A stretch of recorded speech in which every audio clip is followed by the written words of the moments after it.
Nós vamos hoje encerrar esse nosso capítulo 10, né? Pelo menos essa é a nossa expectativa.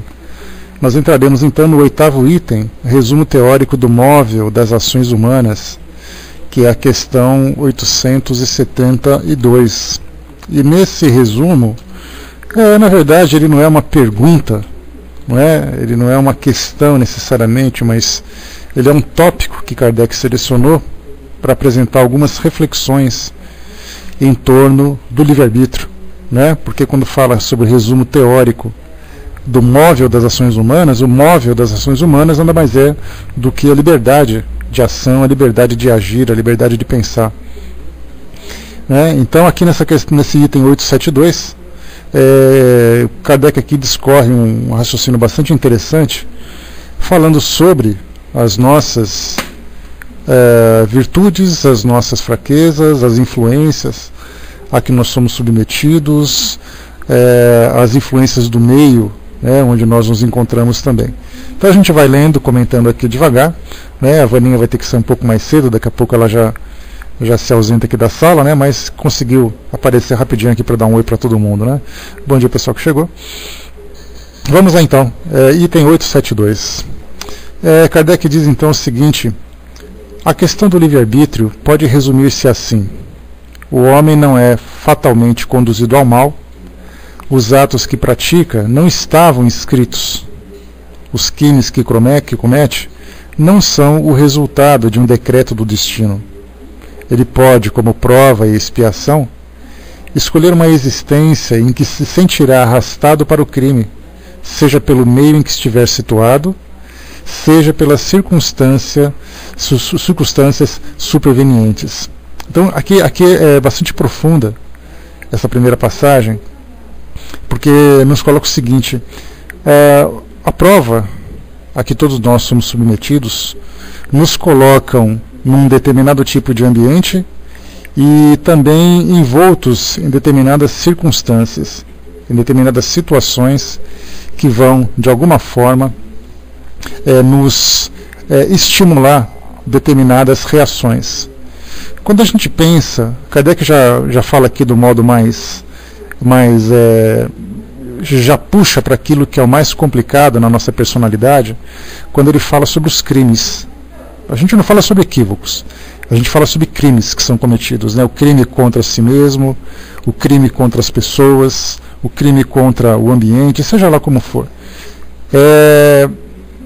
De um modo bastante simplista, nós podemos já imaginar que tudo aquilo que a gente faz sempre visa o bem, que nós nunca cometeremos nenhum erro, que nós não temos tendências para isso ou para aquilo.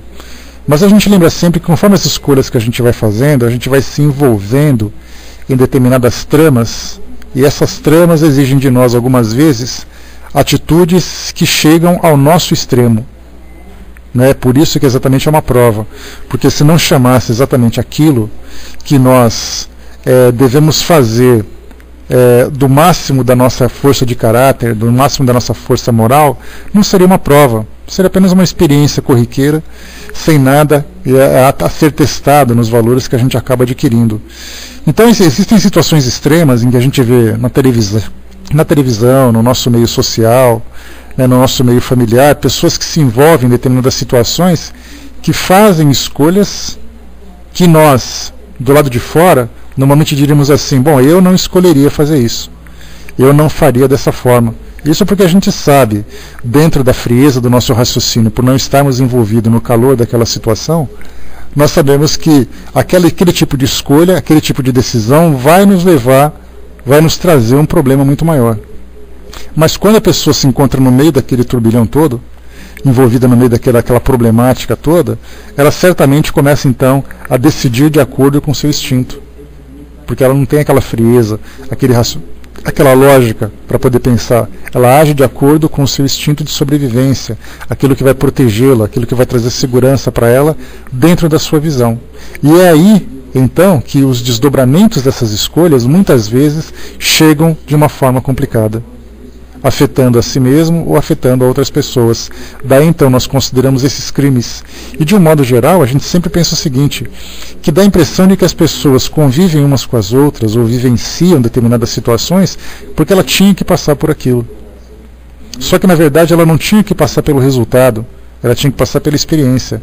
E era essa experiência que exigiria dela determinado tipo de escolha, determinada decisão. Então, ela se depara, seria mais ou menos assim, cada uma das provas em que nós nos encontramos, seria mais ou menos como se fosse um grande portal. Nós paramos em frente àquele portal e ali então nós decidimos como nós vamos atravessá-lo.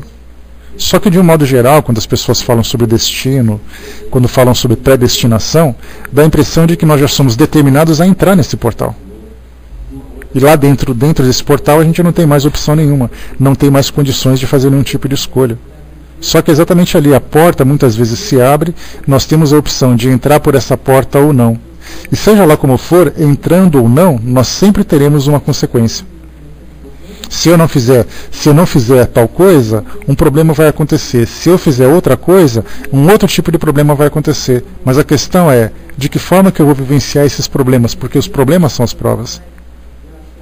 Eis aí então que a gente coloca, ele pode como prova e expiação, escolher uma existência em que se sentirá arrastado ao crime, seja pelo meio em que estiver situado, seja pelas circunstâncias supervenientes. Então é aí que a gente começa a perceber que o cenário nós escolhemos, a forma como nós vamos interpretar o papel que nós escolhemos é opção nossa. Vocês colocaram aqui em cima, deixa eu ver aqui, o Anjo colocou para nós. O suicídio voluntário é um crime que cometemos em nós mesmos, né? Comemos porcaria para ficar doente, usar drogas para martirizar o nosso corpo e tudo mais, né? Na verdade, a gente continua da mesma forma também, né? Através do livre-arbítrio, porque a gente sempre busca, né, Anjo? A nossa vivência, dentro da nossa perspectiva, deve ser uma vivência de felicidade. E quando a gente fala de felicidade, a gente confunde felicidade com prazer. Então a gente busca o prazer. Só que o prazer para nós ele ainda é físico. E a gente se esquece que essas escolhas desses prazeres nos trazem consequências. Então o indivíduo se autodestrói acreditando que na verdade está ali se engrandecendo com todas aquelas sensações. Só que as sensações são imediatas, as consequências são a longo prazo. Então é assim que acontece, o indivíduo passa a vida inteira dele desfrutando de determinado tipo de prazer. Essa destruição do seu corpo, em algumas circunstâncias, vem gradativamente até que chega um momento em que chega naquele pico, naquele máximo em que as consequências estouram. Aí então ele vai ter que saber lidar, vai ter que se virar para poder vivenciar as consequências daquilo tudo. Vamos lá. Você colocou, né, saber usar a razão é uma arte, né? Tomar decisões racionais é começar a usar a sabedoria, o que eu ainda não tenho, né? Seja bem-vindo ao clube então, Sr. Fal, daquelas que não sabem usar a sabedoria para tomar decisões. Todos nós somos assim ainda, infelizmente, né? Vamos lá então. Mas será sempre livre, né? Independente dessas circunstâncias e do ambiente onde ele estiver situado, será sempre livre para agir como quiser. Assim, o livre-arbítrio existe no estado de espírito com a escolha da existência e das provas, e no estado corpóreo com a faculdade de ceder ou resistir aos arrastamentos a que voluntariamente estamos submetidos. Cabe à educação combater as más tendências, e ela o fará de maneira eficiente quando se basear no estudo aprofundado da natureza moral do homem. Pelo conhecimento das leis que regem essa natureza moral, chegar-se-á a modificá-la, como se modificam a inteligência pela instrução e as condições físicas pela higiene. Vamos aqui então entender esses detalhes, né? Então ele começa dizendo o seguinte para nós, que quando a gente começa a compreender a natureza da nossa existência, a gente entende primeiro que essa questão do livre-arbítrio ela é fundamental. Primeiro para a gente poder traçar qual é a rota que a gente vai seguir nessa nossa viagem. E depois de que forma que nós vamos seguir nessa mesma viagem já escolhida. Quando o indivíduo começa a buscar aquele autoconhecimento, e a gente sempre pega com tanta facilidade, com tanta simplicidade, aquilo que Santo Agostinho traz para nós aqui no próprio Livro dos Espíritos, quando ele fala sobre o autoconhecimento, dá a impressão de que é uma coisa simples de fazer, mas não é. Por isso porque muitas vezes o indivíduo, quando ele começa a conhecer determinados detalhes da sua personalidade, ele tem aquela sensação, ele busca aquela saída, como fuga. Isso porque, quando ele começa a admitir a sua própria imperfeição, ele começa a se ver na obrigação de lutar contra isso. E nem sempre ele deseja, nem sempre ele tem condições de fazê-lo. Então, dessa forma, ele começa a pensar assim, bom, eu vou começar a me conhecer. Eu sei que eu sou egoísta, eu sei que eu sou isso, eu sei que eu sou aquilo. E muitas vezes esse autoconhecimento, se ele não estiver bem embasado numa boa estrutura psicológica e emocional, para que ele possa trabalhar essas novas descobertas, ele começa a desenvolver em si mesmo aquele sentimento de culpa. Porque ele reconhece o seu erro, mas não consegue lutar contra isso. Daí então a gente começa a perceber a culpa, o medo, a fraqueza, começa a se sentir, a sua autoestima começa a diminuir, porque ele sabe que ele é assim. Eu sei que eu tenho esse problema, eu sei que eu sou dessa forma, mas eu não consigo lutar contra isso, eu não consigo me livrar dos meus próprios erros. E ele continua sistematicamente ainda errando, até que chega uma hora em que ele começa ou a se cobrar demais, ou ele começa então a desistir de tudo aquilo. Olha, quer saber? Eu sei que eu sou assim, então não quero mais saber dessa história. Então o autoconhecimento para nós, muito mais complicado do que parece, é um processo de autodescoberta em que o indivíduo precisa saber trabalhar com aquilo que ele vai encontrar. Então cuidado com o que você procura, porque muitas vezes você vai encontrar características da sua personalidade que você não conhece. E mesmo assim esse autoconhecimento ele é bastante limitado, porque como a gente sempre lembra, somente em algumas situações extremas é que nós vamos conseguir reconhecer de que modo que nós agimos. Lembra que nós conversamos numa outra oportunidade em que a gente colocou o seguinte, né? O indivíduo estava ali numa situação em que ele acabou se envolvendo, seja afetivamente, profissionalmente, socialmente, seja lá como for, de repente ele tomou uma atitude, que é uma atitude equivocada, e vieram depois as consequências graves. Aí então vem aquele arrependimento que ele bate, ele diz assim, eu me arrependo de ter feito isso, eu não acredito que eu fiz aquilo. Quando ele diz eu não acredito que eu fiz aquilo, é porque ele não se imaginava capaz de agir daquela forma numa situação extrema. Então, na verdade, as vivências que a gente vai tendo aqui no nosso mundo vão apresentando para nós determinadas circunstâncias que a gente não conhece ainda. Que ela é nova, porque a gente tem experiências morais das mais diversas formas, só que nem sempre chegando nesse extremo. Então, quando o indivíduo começa a buscar esse autoconhecimento, começa a buscar o conhecimento das pessoas do seu relacionamento, vem exatamente aquele combate a essas más tendências que Kardec coloca para nós, e ele fará, olha só que interessante, ele diz assim, e o fará de maneira eficiente quando se basear no estudo aprofundado da natureza moral do homem. E isso significa quando eu conheço a mim mesmo, quando eu conheço as pessoas que se relacionam comigo, quando eu me relaciono com meus filhos, quando eu me relaciono com os meus pais.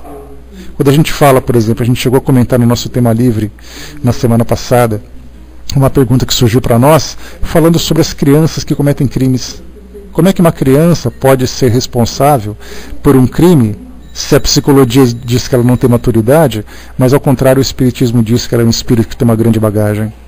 Aí a gente começa a lembrar então que no momento em que a criança se coloca naquela condição de fragilidade psicológica, de fragilidade orgânica, pela sua condição de um espírito encarnado naquela fase inicial do seu desenvolvimento, cabe aos pais e os responsáveis educá-la para que ela possa domar essas más tendências, fazer o que for possível. Mas para poder fazer isso é necessário que os pais conheçam qual é a natureza do indivíduo, como meu filho é, como ele reage. Para quem tem filhos, para quem tem pessoas que são sempre próximas, sabe que em determinadas circunstâncias ele vai agir dessa ou daquela forma. Ou ele vai chorar com facilidade, ou ele vai se esconder, ou ele vai se tornar agressivo. E aí, então, conhecendo esses caracteres da personalidade, a gente vai conseguindo trabalhar. Só que é necessário uma devoção muito grande para esse tipo de missão, de ajudar, de educar as outras pessoas, de ajudar as outras pessoas nesse processo de refazimento. A gente não consegue nem com a gente, imagina com os outros. Então essa cobrança é constante, quer dizer, nos cobram por aquilo que a gente deve fazer, a gente se cobra por aquilo que a gente deve fazer e a gente cobra também os outros por aquilo que eles devem fazer. Ah, mas ele que não me ajudou a fazer assim, foram os meus pais que não fizeram isso. Aí então vem aquela transferência de culpas para um lado e para o outro. E isso por quê? Porque quando a gente tem que passar por esse processo de educação moral, é necessário que a gente conheça qual é exatamente essa natureza moral de cada um de nós. Esses detalhes, essas características pequenas da nossa personalidade. E aqui embaixo coloca, pelo conhecimento das leis que regem a nossa natureza moral, aqui a gente fala de lei do livre-arbítrio, aqui a gente fala sobre causa e efeito, né? A gente fala sobre essas leis que também falam sobre arrependimentos, sobre culpas e tudo mais. Chegar-se a modificá-la, como se modificam a inteligência pela instrução e as condições físicas pela higiene. Isso significa que a gente consegue, então, fazer esse trabalho, por exemplo, né, no caso da evangelização. Tá? Pessoal, me dá só um instantinho, por gentileza, aqui, rapidinho.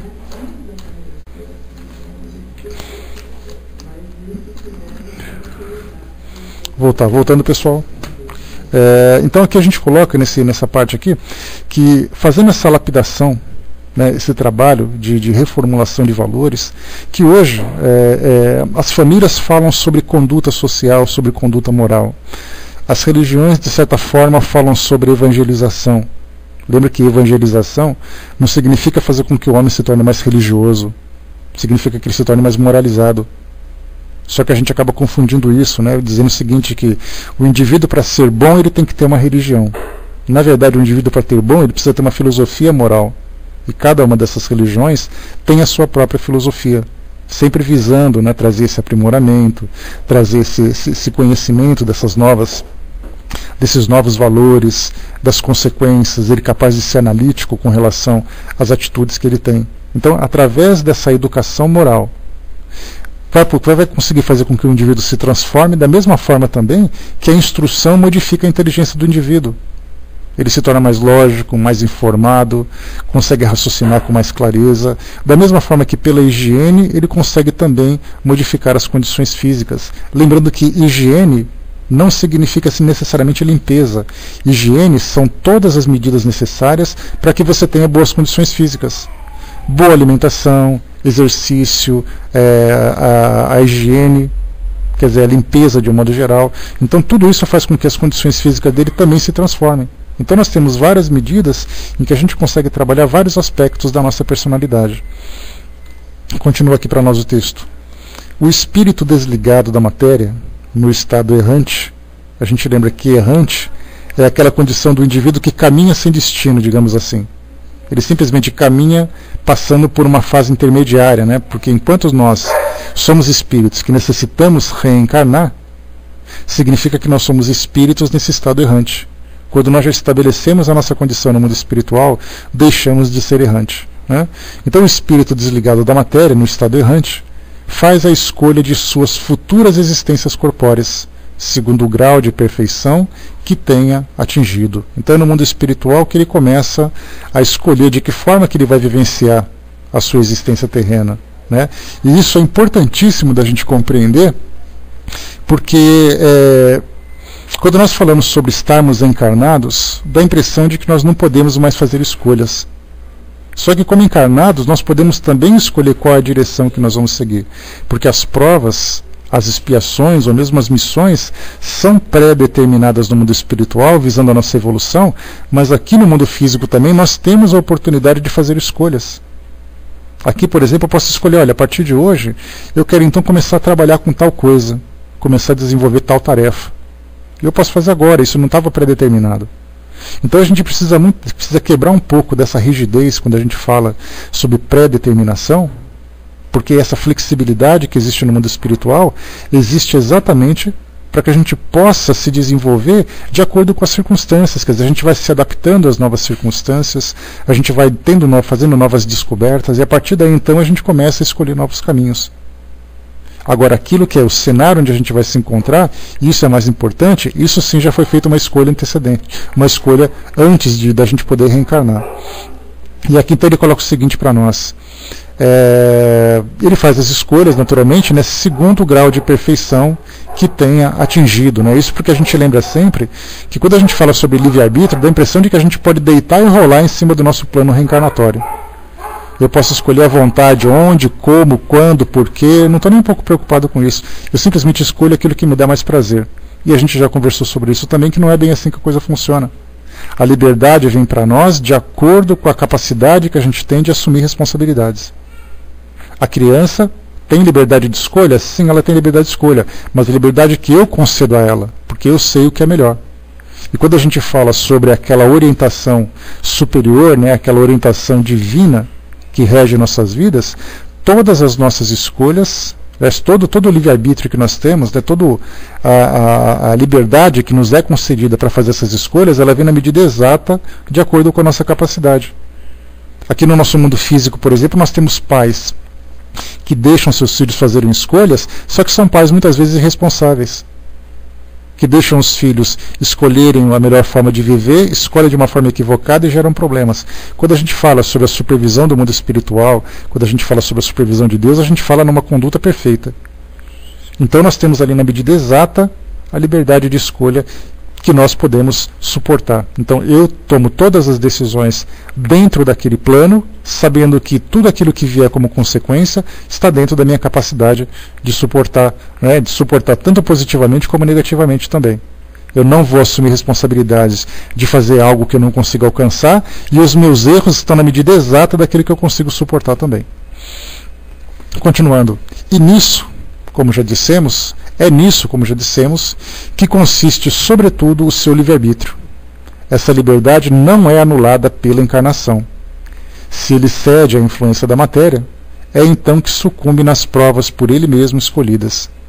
E é para o ajudar a superá-las que pode invocar a assistência de Deus e dos bons espíritos, né? Então, a gente tem, mais uma vez, tudo aquilo que diz respeito às nossas escolhas morais. Quando eu falo em escolha moral, significa o jeito que eu quero fazer as coisas.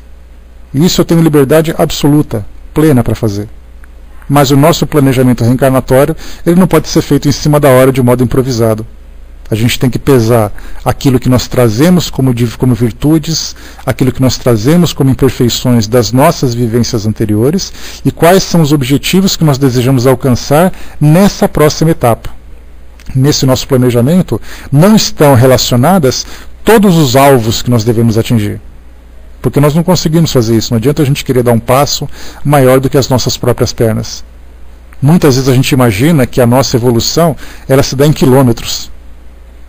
Quer dizer assim, eu vou dar um salto de quilômetro para poder atingir aquela transformação. Só que muitas vezes nós não nos damos conta que as nossas escolhas são milimétricas. Um pouquinho de cada vez, talvez assim, milimétricos, por centímetros, por metros é muita coisa. Nós não somos capazes ainda de dar saltos tão grandes.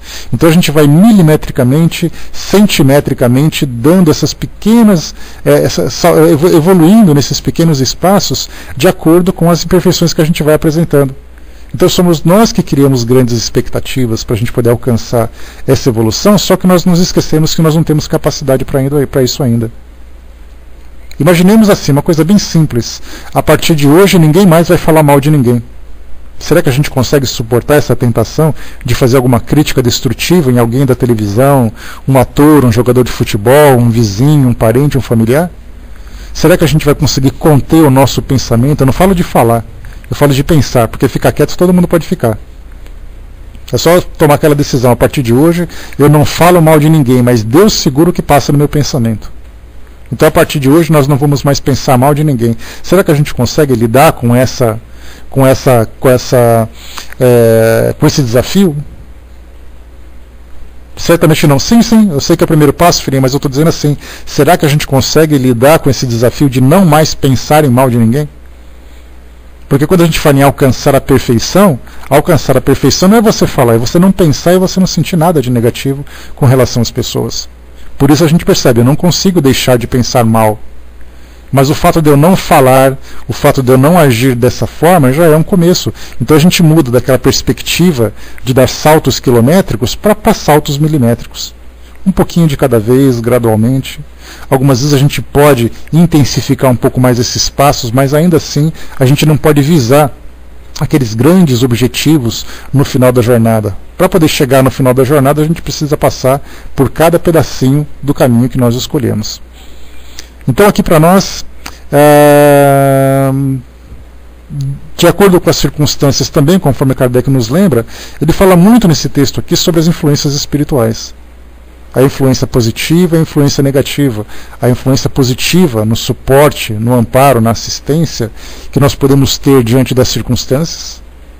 E depois também as influências negativas que nos estimulam, né, que nos provocam para determinado tipo de comportamento que sempre vai nos trazer respostas negativas. Mas continua aqui para nós, independente dessas influências, Kardec coloca o seguinte: sem o livre-arbítrio, O homem não tem culpa do mal, nem mérito no bem. E isso é de tal modo reconhecido que no mundo se proporciona sempre a censura ou o elogio à intenção, o que quer dizer a vontade. Ora, quem diz vontade, diz liberdade. Quando ele fala sobre essa questão da culpa ou do mérito, a gente lembra assim, por que as pessoas nos elogiam quando a gente faz alguma coisa positiva? Ou por que a gente elogia as pessoas quando elas fazem alguma coisa positiva? É porque elas tiveram a vontade de fazer aquilo tudo. Olha, parabéns pelo seu trabalho. Por que eu estou dando parabéns para ele se não foi ele que escolheu? Olha, você estava errado fazendo isso. Por que você está me criticando se não foi eu que fiz?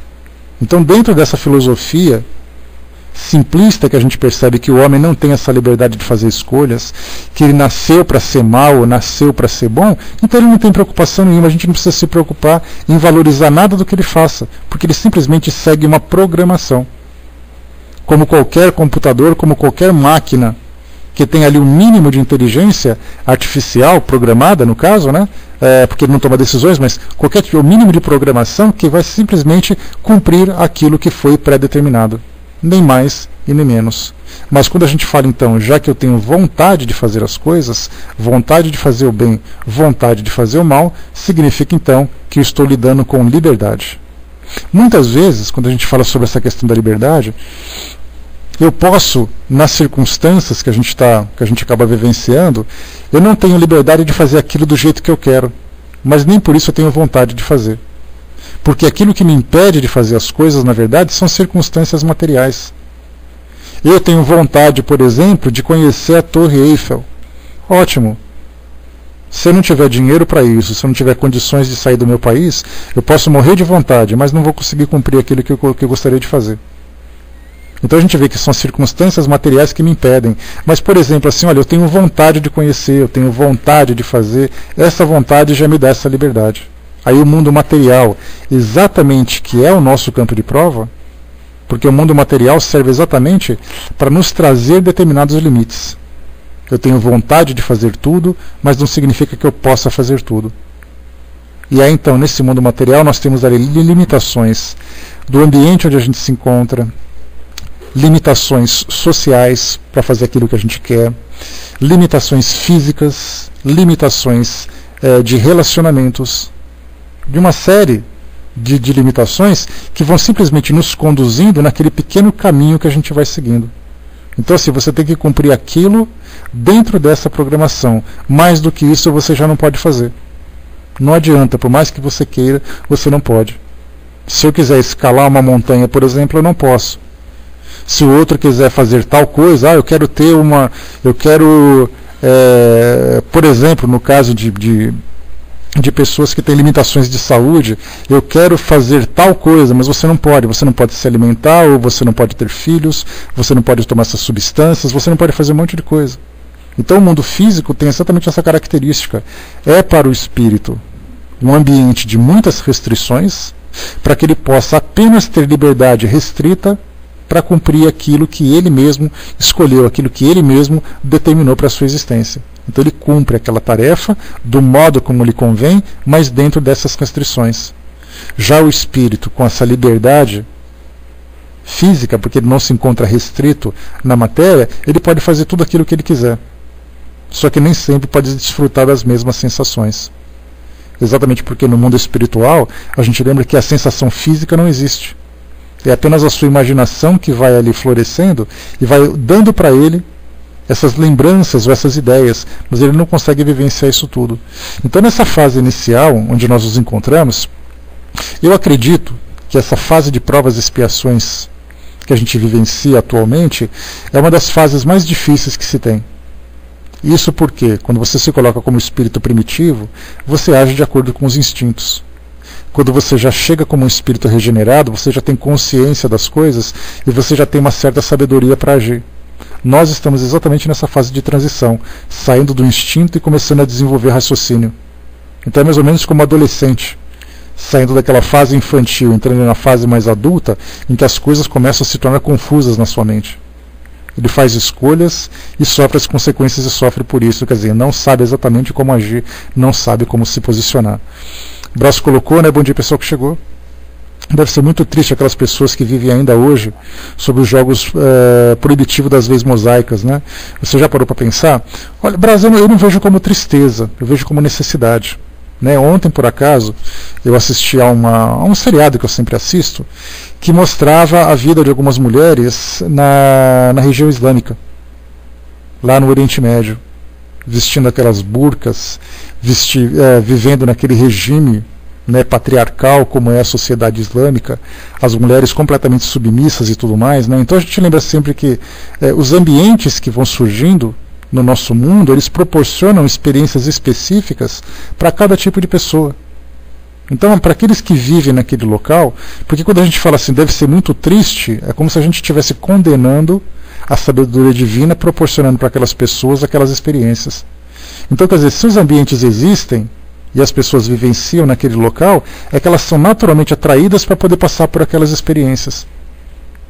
Então a gente tem, por exemplo, pessoas que vivem sobre essas proibições das leis mosaicas. Nós temos pessoas que estão hospitalizadas, pessoas que estão nos presídios. Então a gente começa a observar que são cenários diferentes para experiências diferentes. Por que nós não estamos vivendo naquele local? Porque nós não temos essa necessidade. Mas e se por acaso eu tivesse essa necessidade? Certamente eu seria naturalmente atraído para lá. Se não for para lá, é para um ambiente semelhante. Então a gente vê assim que não é o acaso que determina, né, essa visão de é triste, poxa que pena, coitadinho. Não é assim que a coisa funciona. A gente pode falar coitadinho daquele que faz a escolha errada. Mas a partir do momento em que a gente pega uma estrutura tão grande como essa, uma estrutura social, onde o indivíduo nasce vivendo naquilo tudo, a gente percebe que não é o acaso, mas é uma programação em que ele necessitava daquelas restrições. Né? Tanto você pega na África, por exemplo, né? Coitada daquelas pessoas que nasceram num país miserável da África. Por que coitado? Se você pega aquele espírito e coloca ele num ambiente diferente, certamente ele vai cair num abismo de erros muito grande, muito profundo. Então, na verdade, são restrições que a própria vamos dizer assim, que a própria lei divina acaba apresentando para cada indivíduo para que ele possa se desenvolver. É a necessidade dele.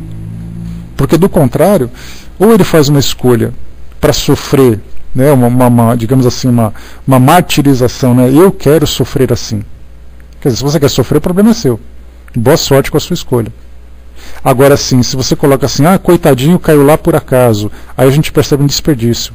Então, quer dizer, primeiro, que não existe desperdício dentro desse planejamento divino, e segundo, que as pessoas que fazem essas escolhas acabam aprendendo depois com os próprios erros. Então a gente vê assim, uma frase que eu gosto muito de sempre pensar é que as coisas estão todas no lugar certo. É a gente que não consegue ainda compreender. Ou aquela frase popular que diz assim, né, Deus escreve certos com linhas tortas. Aí vem alguém e corrige assim, mas Deus escreve certo, é a gente que não sabe ler. Então são essas frases de efeito que vão surgindo que mostram exatamente isso. As coisas estão exatamente como deveriam estar. Se por acaso você vivencia aquilo, é porque você precisa. Quando você não precisar mais, você abre para outro campo. Mas certamente assim a gente lamenta por pessoas terem que passar ainda por esse tipo de restrição. Mas é uma necessidade temporária que ela tem. E a gente fala temporária porque mais dia, menos dia, ela vai se libertando dessas concepções. Né? Ou se libertando, né, dessas algemas que ela mesma criou para poder se prender, algemas morais principalmente. Né? Vamos lá então. O homem, nesse caso, quando a gente fala sobre aquele que não tem liberdade de agir, né, ou aquelas pessoas que simplesmente são pré-programadas para fazer as coisas, né, o homem não poderia, portanto, procurar desculpas no seu organismo pelas suas faltas, sem com isso abdicar da razão e da própria condição humana para se assemelhar aos animais. Né? Então aquele homem que se coloca assim, não, eu fiz isso porque não tive culpa. A gente vê muito isso principalmente nos vícios, né? Não, o indivíduo se deixou levar para o vício dele porque a carne é fraca, porque o corpo dele é fraco, porque ele não conseguiu resistir a isso, porque o corpo dele influenciava. Aí se coloca exatamente, se assemelha aos animais, como foi colocado aqui, porque os animais agem por instinto. Mas o homem, dotado da razão, ele já é capaz de escolher, ele pode ter tendências para, mas ele tem liberdade de não fazê-la. A mesma coisa acontece quando a gente fala sobre a alimentação, quando a gente fala sobre substâncias que nós ingerimos, sobre comportamentos da sexualidade, que é um dos grandes dramas da humanidade. Quando se fala sobre sexualidade, a gente pensa ou daqueles que que praticam a sexualidade extrapolando os seus próprios limites, ou aqueles que não conseguem atingir a satisfação. Isso gera conflitos nos dois lados, para mais e para menos, ou seja, a gente não consegue ainda lidar de uma forma equilibrada com esse elemento da nossa existência, digamos assim, da nossa composição humana. Então, são várias as situações em que a gente vai falando assim, porque a tentação é muito grande, porque a carne é mais fraca, porque a carne é muito fraca, não consegue fazer isso e aquilo. Só que a gente se esquece exatamente da razão. Sendo racional, você pode pensar, você pode analisar, você pode planejar, trabalhar as consequências, e aí então você decide se sim ou decide se não. Então nós não somos simplesmente autômatos, nós somos seres racionais. E essa racionalidade deve ser valorizada demais. Ou os hormônios falam mais altos, né, Miriam? Sempre assim. Sempre assim. Não, é porque eu tenho muita fome, né? Eu tive uma necessidade de comer. Como necessidade assim? De que forma que você analisa essa necessidade? Né? Continua para nós aqui, vamos lá. Se é assim para o mal, né? Assim mesmo deveria ser também para o bem. Mas quando o homem pratica o bem, tem grande cuidado de consignar o mérito a seu favor e não trata de o atribuir aos seus órgãos, o que prova que instintivamente ele não renuncia, malgrado a opinião de alguns sistemáticos, ao mais belo privilégio de sua espécie, liberdade de pensar. E a gente vê então que o indivíduo tem liberdade de pensar simplesmente assim, quando ele acerta, ele se acha o máximo. Quando ele erra, ele bota a culpa na fraqueza da matéria. Porque o meio me influenciou, porque a carne é muito fraca. Pois é, né? Aí a sexualidade que acaba entrando, né, Miriam? Coisa de mulher ou coisa de homem. Então, assim, se eu faço uma coisa certa, né, eu falo assim, nossa, mas eu sou o máximo, né, parabéns pra mim, coisa e tal. Agora, quando eu faço uma coisa errada, eu falo assim, mas não foi culpa minha, é que aquele dia estava muito difícil, eu estava muito cansado, então a gente começa com as justificativas. Sempre trazendo esse lado negativo. Né? Continua aqui para nós. Tá. A fatalidade, só para a gente poder analisar, né? É isso aí, Brasil, depois ele manda conta, né? Ele vai só sumindo e acha que é tudo na faixa, né? No final ele aparece a conta para você, Brasil, pode pagar agora. Aí você fala, mas eu achei que era de graça. Ele fala, você achou? Então vem cá que eu vou conversar com você. A fatalidade, como vulgarmente é entendida, supõe a decisão prévia e irrevogável de todos os acontecimentos da vida, qualquer que seja a sua importância. Então, assim, vulgarmente, quando se fala vulgo, é aquilo que popularmente se conhece. Né? Então, quando fala assim, uma pessoa vulgar, é uma pessoa que se veste de acordo com o popular. Né? Vulgar não quer dizer negativo, né? É aquilo que as pessoas normalmente fazem. Né? Então, a fatalidade, como é popularmente conhecida, ela significa que aquilo que vai acontecer e não há como mudar. Para qualquer que seja o acontecimento da vida, qualquer que seja a sua importância. Se assim fosse, diz aqui Kardec, o homem seria uma máquina destituída de vontade. Para que lhe serviria a inteligência se ele fosse invariavelmente dominado em todos os seus atos pelo poder do destino? Algumas vezes a gente simplifica demais essa visão, como a gente sempre fala, quando pensamos o seguinte: você está programado para viver dessa forma. A sua vida está programada para isso. Você invariavelmente vai fazer tal coisa. Se fosse assim, tão simples dentro dessa visão, eu não precisaria fazer absolutamente nada. Eu não precisaria nem sair da cama de manhã. Eu ficasse sentado, não precisava tomar banho, não precisava me alimentar, porque as coisas simplesmente aconteceriam. Não adianta. A sua programação está a seguinte: você vai desencarnar de um acidente aéreo. Então eu não preciso sair da cama, que não tem problema. Quer dizer, eu tenho que me mobilizar, eu tenho que me movimentar, tomar decisões para fazer com que as coisas, com que essa programação se desenvolva dessa ou daquela forma. Então, quando se fala em fatalidade, imaginando que o destino de todos nós está pré-programado, aquela coisa assim, você está programado a se casar com aquela pessoa. Ou seja, quando coloca essa questão afetiva de dizer que eu estou programado para me casar com aquela pessoa, significa que é o destino que toma conta dos meus sentimentos. Porque eu não me caso com alguém obrigatoriamente, a gente já saiu desse tempo. No passado era diferente, né? A senhora, você vai casar com ele porque a sua família escolheu. Beleza, ainda acontece algumas vezes em algumas culturas do nosso mundo esse tipo de situação. Mas de um modo geral, para a maioria da população mundial, isso já não é assim. Então eu escolho com quem eu vou me relacionar. Se eu escolho com quem eu vou me relacionar, significa que eu nutro por ela algum tipo de sentimento. Esse sentimento ele vai se desenvolvendo pelas circunstâncias, pelo relacionamento, pela atração, seja por que for. Mas isso vai se desenvolvendo porque eu permito que isso aconteça. E não simplesmente porque vem assim, olha, você veio programado para se casar com aquele homem que vai te bater quando você estiver em casa. Quer dizer, você foi programada para gostar dele? Não é assim que as coisas funcionam. Então a natureza certamente tem ali os seus recursos para fazer com que as pessoas se aproximem, mas a decisão que nós temos de, quando eu decido nesse caso, né, assim como nem ele foi programado, mas ele nesse caso, pelo seu temperamento, ele tinha tendências para.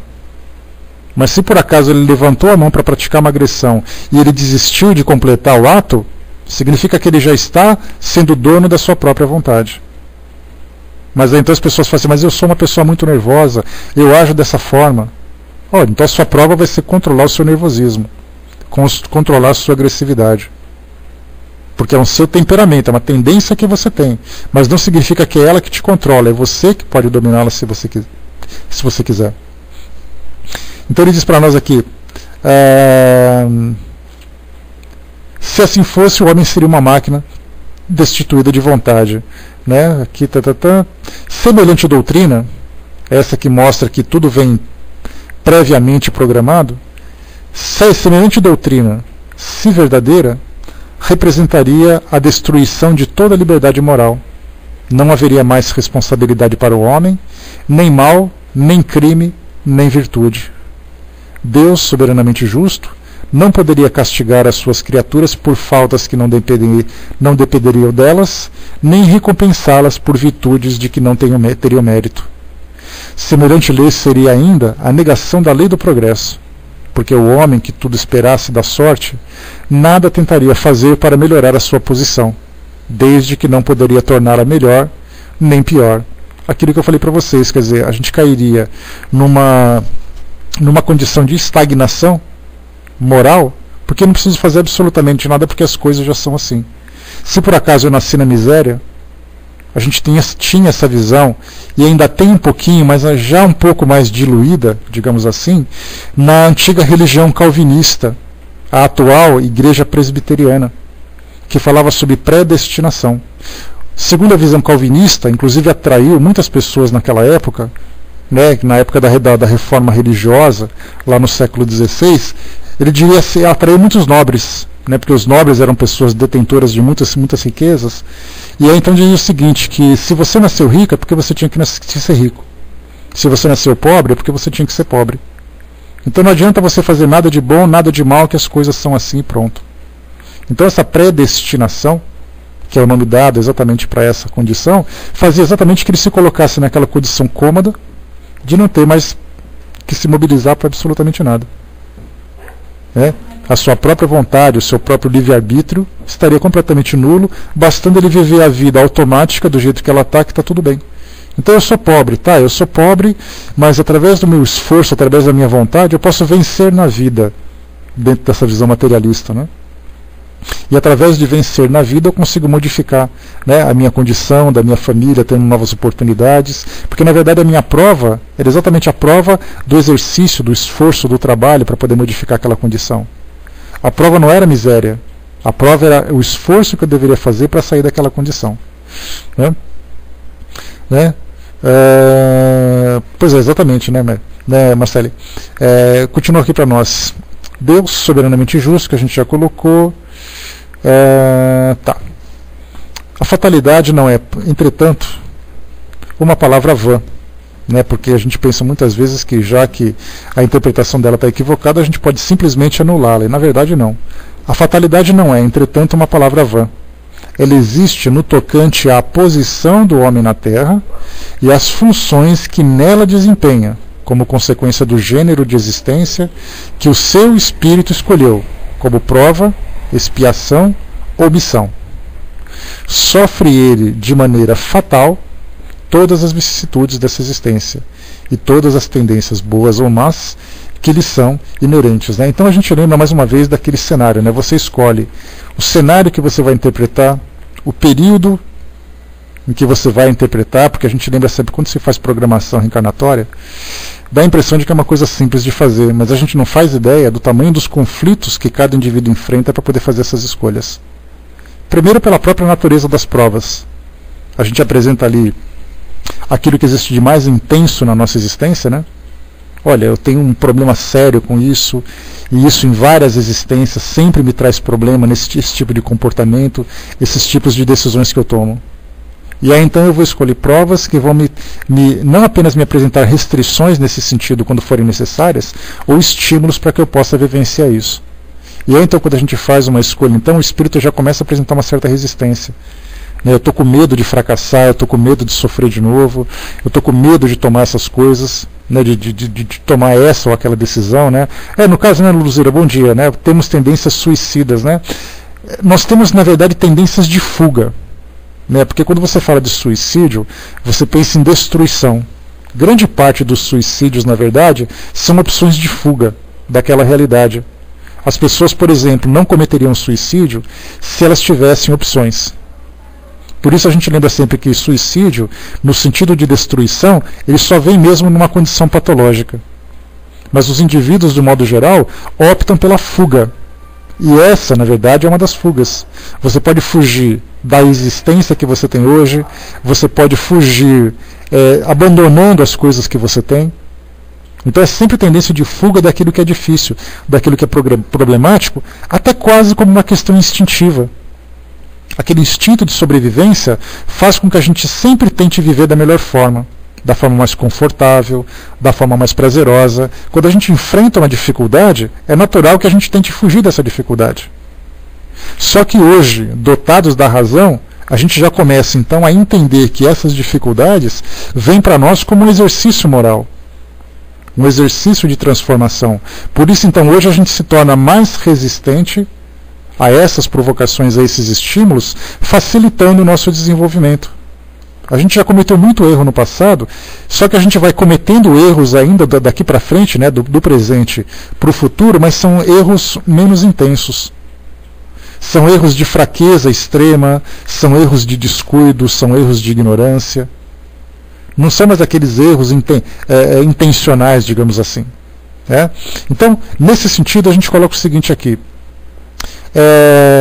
que a gente tinha comentado um pouco mais acima. A Miriam colocou ali, né? E não podemos evitar que algo esteja evitar algo que seja programado se quitarmos antes que ela aconteça. Miriam, tem uma coisa que eu sempre gosto de falar, é que a matemática divina, ela nos proporciona sempre condições de melhorar em cada oportunidade que aparece. Então a gente diz o seguinte, olha, a sua programação reencarnatória, vai acontecer tal coisa. Quando a gente faz isso, não importa o que você faça, que aquilo vai acontecer. A gente entra nessa fatalidade simplista. Então, na verdade, é o seguinte: a nossa programação, ela é repleta de variáveis, mais ou menos como uma programação de computador. Para quem já leu alguma coisa de programação de computador, sabe como é que funciona. Significa o seguinte: se você fizer isso, vai acontecer tal coisa. Mas, se você fizer aquilo, vai acontecer outra coisa. E assim, então, esses programinhas, né, vão se juntando, vão se completando, digamos assim, para que cada situação, cada escolha correta que a gente vai fazendo, vão surgindo novas oportunidades de acertar cada vez mais. E cada opção equivocada que nós tomamos, vão surgindo novos programas para poder fazer com que haja a correção do percurso que a gente vivenciou. Vamos pensar da seguinte forma. Já coloquei para vocês aqui várias vezes aquela resposta, aquela psicografia que eu recebi de um amigo espiritual, quando eu colocava assim, né, não seria mais fácil se a gente conhecesse o nosso passado para poder entender porque a gente vive o nosso presente? E ele respondeu assim, se nós nos lembrássemos do passado, nós teríamos uma grande dificuldade de lidar aqui com a nossa existência. Então por isso que há esse esquecimento. Mas a programação divina sempre nos dá opções como eu coloquei para vocês no outro dia, nós temos ali planos B, plano C, plano D, plano E, sempre de acordo com as circunstâncias. Então eu escolhi o seguinte, vamos pegar um exemplo assim que seja mais fácil. Eu tenho uma tendência autodestrutiva com determinado tipo de comportamento. Vamos pensar, por exemplo, assim, o uso de drogas, a sexualidade desregrada, da agressividade intensa, que se eu encarnando, se eu der vazão a uma dessas tendências, eu vou cometer um erro tão grande que vai comprometer toda a minha existência. Ou eu vou ficar doente com uma doença infecto-contagiosa e vou desencarnar precocemente, ou eu vou ficar encarcerado durante muito tempo jogando a minha programação, ou eu vou ficar hospitalizado fazendo um tratamento, deixando de lado um monte de coisa que eu tenho para fazer e coisa e tal. Então eu faço o seguinte, olha, se uma dessas minhas tendências começarem a aflorar, eu gostaria que alguma coisa me impedisse. E aí então fica aquela carta ali no cantinho da mesa, esperando uma oportunidade, se for necessária, dela se apresentar. Aí eu começo então a desenvolver uma tendência. Aí acontece um acidente, acontece ali uma circunstância que vai modificar radicalmente a minha vida, simplesmente para me desviar daquele abismo em que eu estava me dirigindo. Então a gente vê o seguinte, que nesse caso, se por acaso eu tiver uma programação que vai me levar a uma prova muito difícil, mas eu, no decorrer da minha existência, comecei a fazer escolhas diferentes, que começou a destacar virtudes, eu não tenho mais necessidade de passar por ela, a menos que seja realmente necessário que eu passe por ela, como um aprendizado de uma existência inteira. Então, de um modo geral, a gente lembra que essa flexibilidade do mundo espiritual sempre valoriza cada conquista. Tudo, cada detalhe que você apresenta de virtude, que é mostrada sinceramente, ela é valorizada. Olha, você melhorou um pouquinho desse lado, então você não tem necessidade de passar por aquilo. Olha, você conseguiu se desviar um pouquinho desse outro lado, então você pode seguir por esse outro caminho. Mas assim, as grandes provas que realmente são necessárias para todos nós, elas estão programadas por escolhas nossas.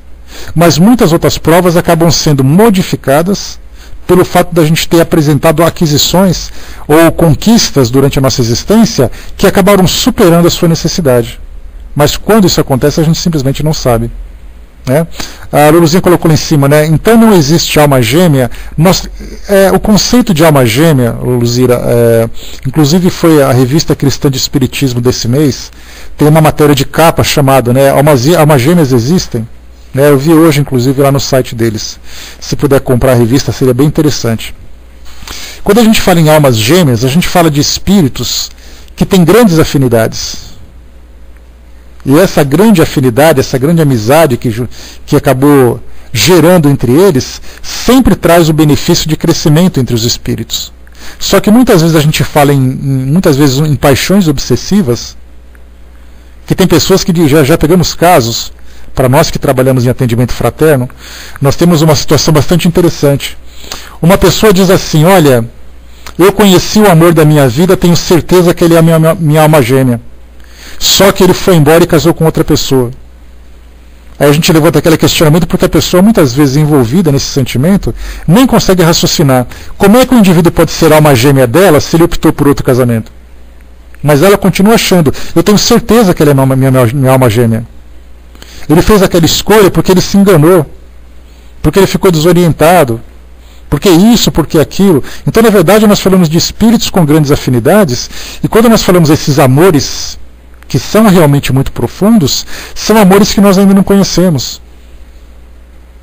Nós simplesmente não conhecemos, porque são amores que transcendem o mundo físico que a gente vivencia.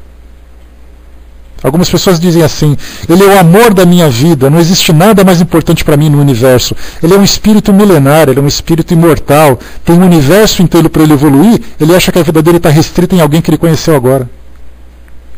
Então, na verdade, somos nós que não sabemos ainda lidar com esses sentimentos. Então, quando se fala em almas gêmeas, eu posso ter alma trigêmea, alma quadrigêmea, alma quintigêmea, sei lá como for. Eu posso ter grupos de espíritos afins em que eu considero que todos são os meus gêmeos, se a gente pudesse utilizar essa mesma palavra. Mas pelo fato da gente ter essa carência, ter essa fixação por esse tipo de sentimento, a gente acredita que só existe um indivíduo capaz de nos fazer felizes no universo todo. Quando nós atingimos o nível daqueles espíritos felizes, dos espíritos sublimes, nós teremos ali grupos enormes de espíritos em que todos são afins. Não existe exclusividade apenas com o indivíduo. Essa é a diferença que a gente tem que entender. Então, na verdade, quando a gente fala de relacionamentos, né, porque sua pergunta foi no que diz respeito aos relacionamentos, existem relacionamentos em que os espíritos se sentem muito atraídos um pelo outro. Mas não significa necessariamente que eles serão felizes. Porque algumas vezes essa atração que eles têm um pelo outro é exatamente para que eles possam vivenciar determinado tipo de experiência. Então tem aqueles que se atraem. Quantas vezes a gente ouve aquelas pessoas que dizem assim: meu casamento é um inferno, mas eu não consigo me libertar dele. Existe algo que os atrai de tal forma que os mantém presos naquela experiência e eles não sabem como lidar. Mas a verdade é que essa atração existe, que a gente não sabe como isso é gerado, serve exatamente para que eles continuem juntos naquela caminhada difícil. Por outro lado, nós temos aqueles espíritos que se encontram e dizem assim: eu tenho certeza que nós nos amamos anteriormente, porque nós continuamos nos amando agora. E é uma relação absolutamente saudável, uma relação absolutamente feliz para esses dois espíritos, dentro dessa felicidade que nós entendemos hoje. Suzana colocou: as pessoas se sentem atraídas pelas celebridades. Como explicar isso?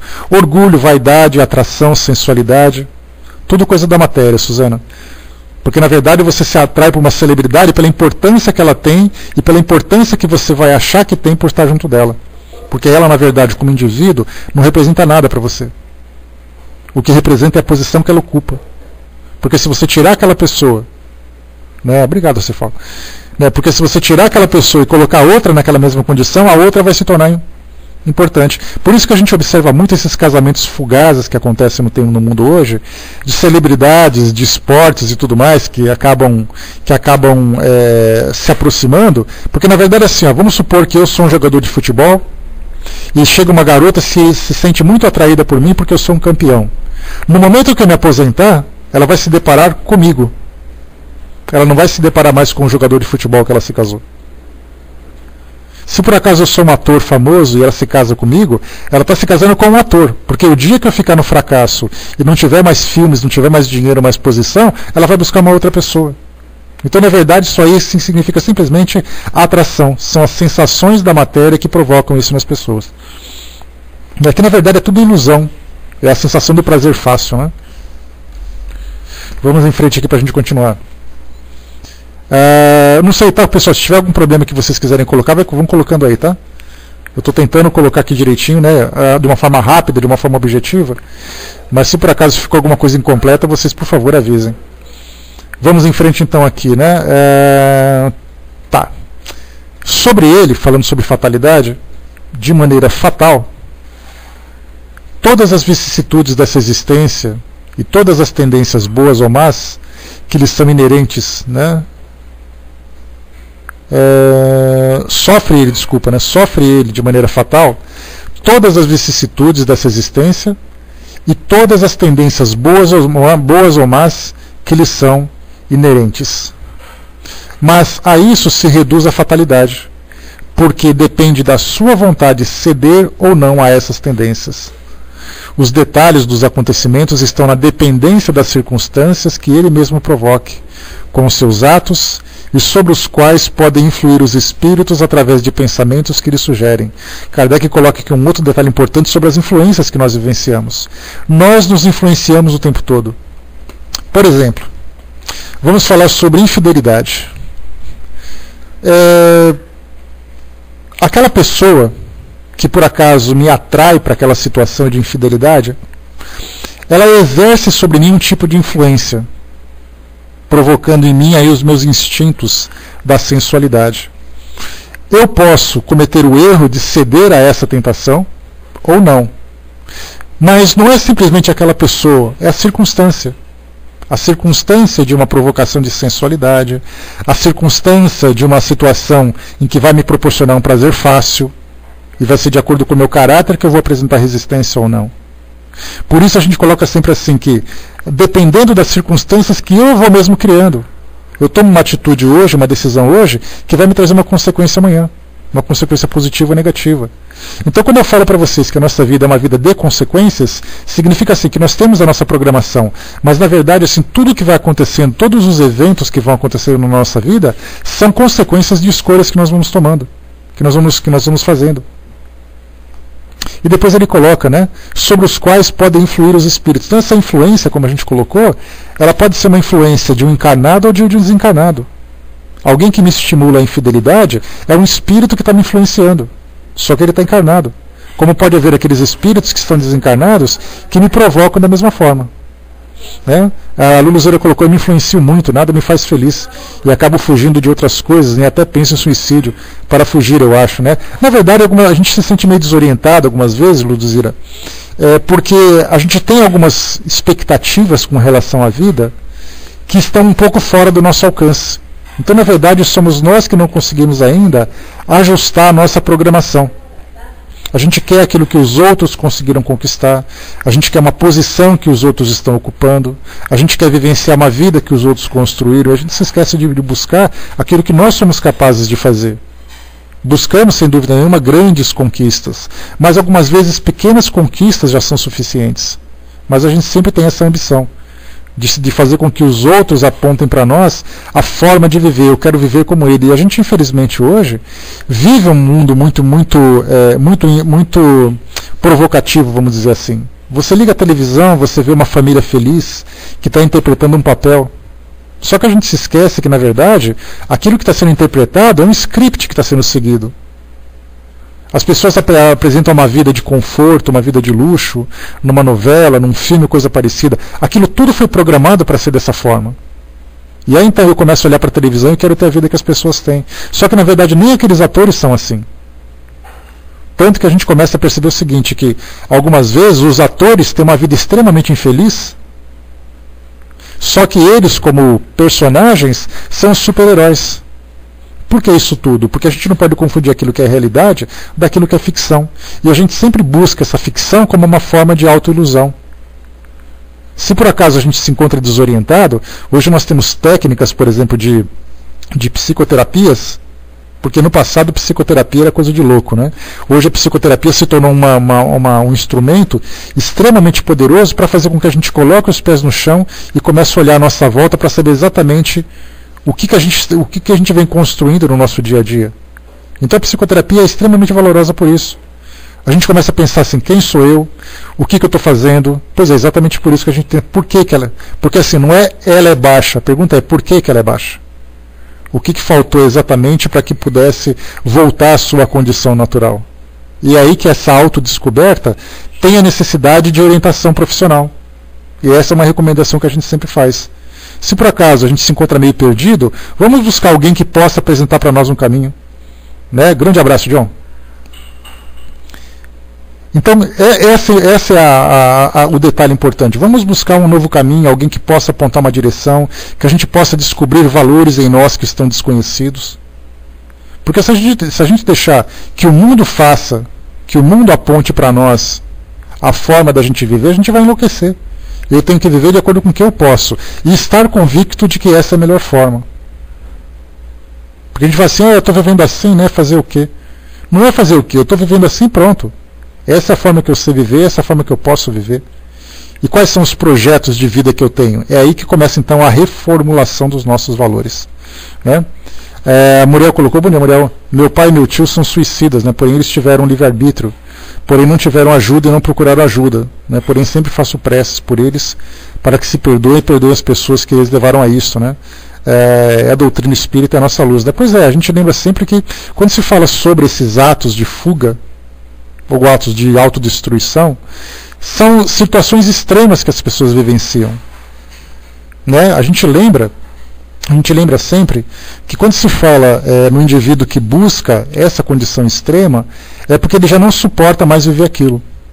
E ele já não pensa mais com lucidez nas consequências que isso pode trazer. Então, na verdade, é um ato de desespero. E esse ato de desespero depois, ele vem atenuado, né, ou agravado com as circunstâncias que envolveram aquela situação. Mas ele vai, com o passar do tempo, sempre conseguindo se refazer, sempre conseguindo se reconstruir. Nada é definitivo. Porque a gente coloca assim, né, o indivíduo é suicida, e ele fica com esse rótulo por todo sempre. Na verdade não. Na verdade, muitas vezes nós, através desses atos inconsequentes que a gente vai tendo no nosso dia a dia, a gente vai se destruindo também. Mas sempre tem a oportunidade de reconstruir, isso que é o mais importante. Né? Vamos lá para a gente continuar. Tá. Vamos lá, deixa eu pegar aqui. Tá.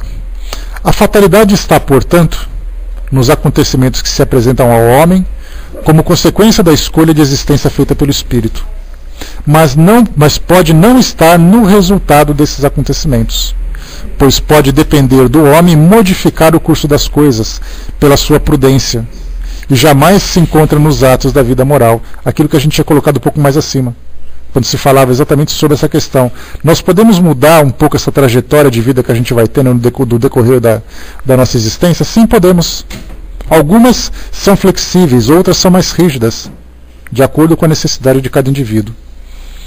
É na morte que o homem é submetido de maneira absoluta à inexorável lei da fatalidade, porque ele não pode fugir ao decreto que fixa o termo de sua existência, nem ao gênero de morte que deve interromper-lhe o curso. Aqui, quando se fala até da morte, também tem esse detalhe.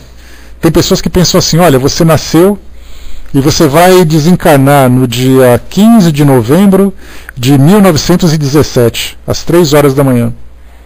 Então, tem filmes interessantes, tem até um filme interessante que ele fala sobre o livro da vida. E nesse livro da vida está dizendo assim, que naquele dia, naquela hora, a pessoa vai desencarnar. Aí os personagens, né, começavam a correr assim atrás das situações para evitar que aquilo acontecesse, mas fatalmente acontecia. E a gente pensa dessa forma, né, que a nossa existência, ela tem também ali o dia, a hora e a forma como isso vai acontecer. Só que na verdade é assim, você vai desencarnar quando tudo estiver pronto.